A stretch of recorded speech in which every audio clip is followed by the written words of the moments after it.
We do have the 2012 CC Oge winner in the house. She's Sikeola Olowe. Join us as we welcome Shike to the house. You're welcome. Thank you very much. Yeah, so congratulations. Thank you. So how does it feel to be the pride of Africa? Or the pride of Nigeria, as they put Africa. it? Pride of Africa. Yes, it is. So how does it feel to be the pride of Africa? It's quite overwhelming. It's a bit of shock to me. I'm still trying to digest the fact that I am the pride of Africa for 2012. It's a big opportunity for me. It's something I look forward to. I'm just happy and glad that I am the pride of Africa. So can you tell us what has changed so far? The way I hardly go out as much as when I go out, I have to be looking all proper, dressed in my attires. It's not a big deal for me to come out in African attires because I've always loved them. So I try as much as possible to be Afro-centric with what I do now. I just smile and wave when I see people, as I was to jump in and say hi, hello. So are you telling us now that CC Oge, this crown on your head has to some extent imprisoned you? It's not imprisonment. It's exposure into a lot of things. It's another phase in my life that I am willing to adapt to. It's something I like, funny enough. Okay, let's go back to how it all started for you. Yeah. Can you tell us a little bit about yourself? I'm Sikeola Olowe, the Pride of Africa 2012. You can say that again. I'm 21 years of age. Okay. I finished my university in 2010 in banking and finance, Babcock University, studying banking and finance. I went ahead to do an MSc in Bradford University in United Kingdom in international business management. Decided to come back to Nigeria to further my career in hotel management and events planning. During my work experience and all, then I bowed into CC Oge. And I thought, wow, I love culture. Why don't I just go for this? Who gingered you into this competition? I had a couple of friends come to me and say, Shike, you should check out CC Oge, the Pride of Africa. I think you'd like it. It's not like every other beauty pageant. Then I happened to know the first. Okay, I just said it to my friend sometime, and I said, I think I want to go for CC Oge, the Pride of Africa. And she goes, I was the first queen in CC Oge. I was like, oh wow, for real? She's like, yeah. And I think you should go for it. You actually look like someone that would win. I think you have most of the things they're looking for. And I said, okay, I'll try my best and work it out. And I did. So was it like a calculated attempt by friends to every year go for the competition and just hold on to the crown? No, it's not. Of friends? No, it's not, because they've had 6 editions now, and I've not known the last 5 that were crowned, or last 4 that were crowned. Okay. It's if you like it, you go for it. That's it. Okay. So now tell me, prior to your appearance on the CC Oge's competition, did you think you had what it takes to be a beauty queen prior to the competition? I know I'm a pretty girl, first of all. Oh, really? Yes, I'm sure of that. And not just pretty, not just beauty, I have brains as well. You can tell that I'm 21 and I finished my MSc. I just thought I'm someone I'm a go-getter. So when I decide to go for something, I always make sure that I get what I want. I try as much as possible to get whatever I want. So sometimes it might not work for you, then that means. But most of the time, I always try as much as possible, giving my best into anything I do. What is what doing at all is what doing well. So what's best did you think you put into this to have earned you the crown?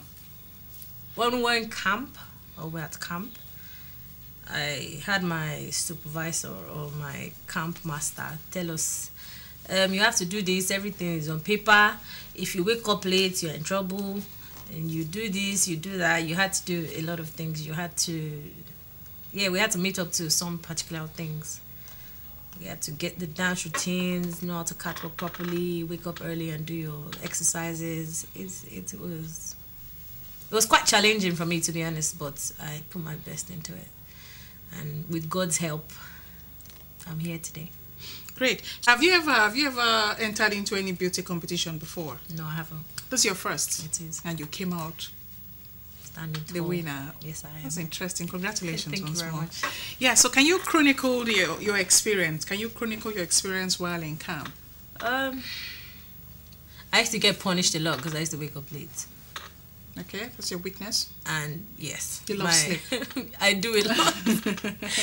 And I had to live with people in my rooms. It was an attempt to see the girls and make sure we could work together as one and test our people skills, which I wasn't really good at before I got into camp. But when I got there, I had to live with people. It was fun for me because when I left camp, I actually used to miss them and how we used to talk all through the night. And I've been someone who loved to stay alone. But when I got there, I saw that no one is an island. You have to work with someone to get what you want, basically. So aside from that, the dance routines were quite rigorous. It was challenging. And we had to wear our heels all day, every day. The only time you remove your heels is when you want to sleep and probably jog. You want to eat, you'll be your heels. You want to go out, you're walking out, you'll be your heels. It's never been like that in my life, never. So I had to adjust to a lot of things back at camp. I had to eat what everybody wanted to eat. It was challenging, to be honest, but you scaled through. Yes, I did. Okay, so who would you say was your most dreaded rival? The one person you thought, oh, this person is just the person that would take this crown. Who was that person? Back at camp, or when we were being auditioned and... No, back at camp. Back at camp. Everyone, to be honest with you, had one thing or the other they were good at doing. Okay. When we were asked to do one particular thing, like dancing, I'd look at somebody and say, wow, you can't even move like this, or you can't even bend down like this, you're in trouble. And I would try as much as possible to bend like that, but it wasn't just working. So during catwalk sessions as well, you go there and then you look at people and you say, wow, it's like this person is built to just walk on the stage or just catwalk down the aisle. It was, but I tried as much as possible to make friends with everyone. I said to you that no one is an island. So you try to talk to everyone and then tap into their knowledge and know what they know how to do. You haven't really answered my question. There must be one person in the hall, one person in the, in the group that you say, come, I tip this one as somebody who would pick up the crown. Give me a name.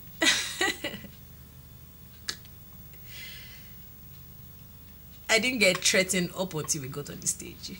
Good. So who's the person? There were a couple of people. Okay. A couple of people. Names? Names?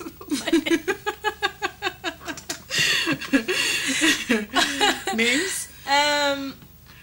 There was someone there with a very radiant smile. All right. In person of Fumi. Okay. She had a fantastic smile. All I must say to you. Okay. Olowe. Okay. She was another. I think basically they were the two I looked out for. Most, one could dance properly. One just used to smile. Her smile just used to get everyone like, wow. I tried as much as possible to smile, but my joints were aching. Shike, there's something else you're probably good at doing. We'll just pause here for a moment. We'll take excerpts from the 2012 Sikeola. Stay tuned.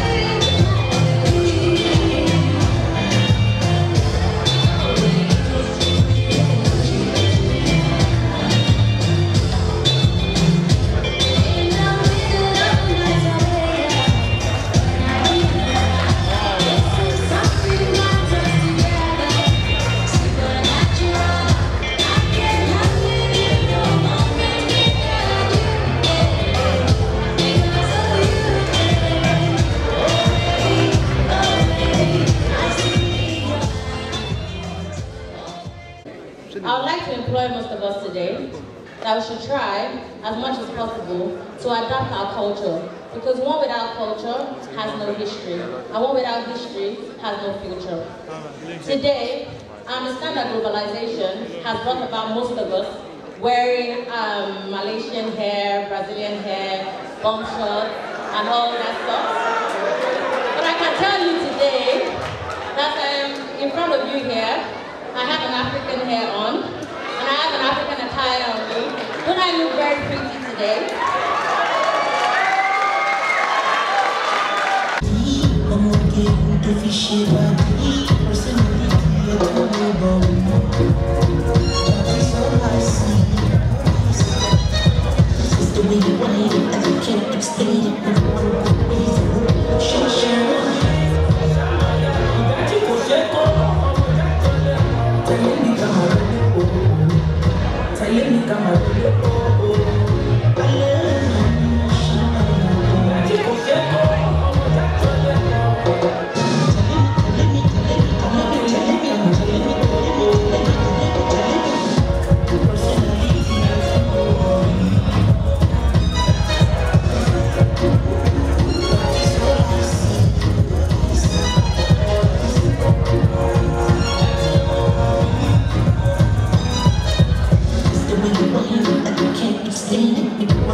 Welcome back. That was the just concluded Sikeola 2012. And what would you say was your winning strategy? What would you say got you the crown eventually? I could do everything, not too bad, not too good. I was accurate about doing everything. I wasn't too good at doing it. I wasn't bad at doing it as well. Yeah, but that's being in the middle. That's being an average. Yeah, some people have it, contestant. they do it properly, and then they don't do the rest properly. As well, I like to talk a lot. So you mean one of the criteria is being a talkative? No, okay. Being a motivational speaker, able to pass a message across to people out there. Okay. And not when you get on stage and then you start to fidget or you forget basically everything you want to say. Like on the day they asked us to present a speech, I must say to you that I wrote down my speech. I wrote everything down. If I had read my speech out, it would have been a standing ovation. When I got on the stage, I forgot everything I wanted to say. But then my ability to be able to work it out and then no one knew there was something wrong was one of the things that I think stood me out that day. And yeah. In your own opinion, what do you think the judges were looking for?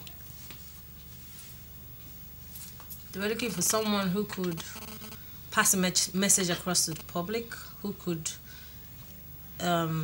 double the brand or increase the publicity of the brand, someone who could take the brand into higher grounds and also improve their person. So it works with three people. You have to get a message across to the public. You should be able to take the brand, like the organization, higher than what it was when you met it. and then you should be able to account for something for yourself when you finish during the reign. Okay, Sisi Oge is about culture. Yes, it is. It's about tradition. It's about promoting our heritage. Yes, it is. Do you think, in that regard, you're well qualified? I must say that I am. I'm not trying to hype myself or anything, but I know that I'm a lover of culture, and I love to learn more about culture all the time. It's something that interests me. It's something that I know that westernization has brought about a lot of things in Nigeria, in Africa as a whole. But at the same time, if we forget our true existence or what brought about our existence, we'll probably not have a great nation. So it's something that I always look forward to, merging westernization and culture together to get a fantastic nation. You know, looking at you, you strike me like somebody who would fit in properly in the corporate world. And now you are in the world of fashion and beauty. Yeah. Looking at you, the way you talk, the way you project yourself, the way everything about you says you're one person that belongs in the corporate world. But here you are as a beauty queen. How do we reconcile that contrast? My ability to multitask is one advantage for me. Okay. I'm able to do virtually anything that you want me to do. If I am caught up or bent at doing it, I'll do it. So if I'm in the corporate world, I'll carry out my task just as efficient and effective as I am doing now. Okay, as the 2012 beauty queen, yeah. What are your projections? What do you set out to achieve in this your reign?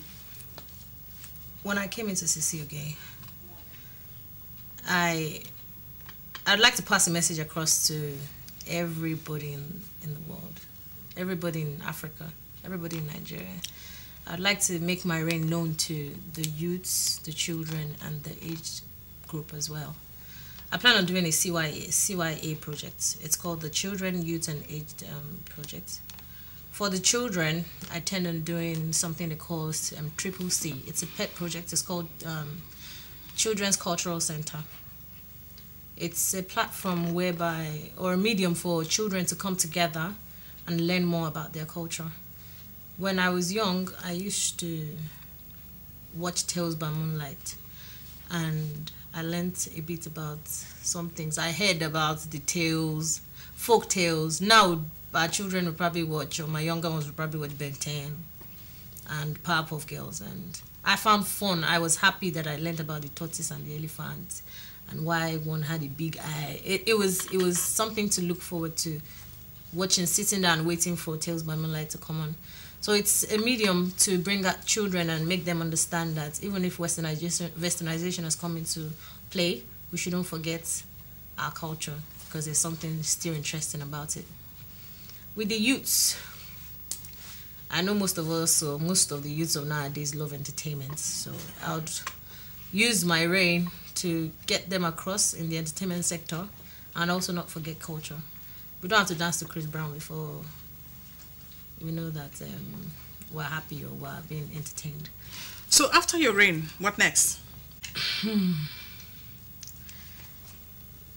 January 1st, 2012, when I was in church, when I prayed to God, I would have thought, oh, Shike, you probably be at work, do your events thing properly, try and make your company higher and all. But here I am today sitting down, I'm at the Queen. So I basically just pray for God's direction in everything I do.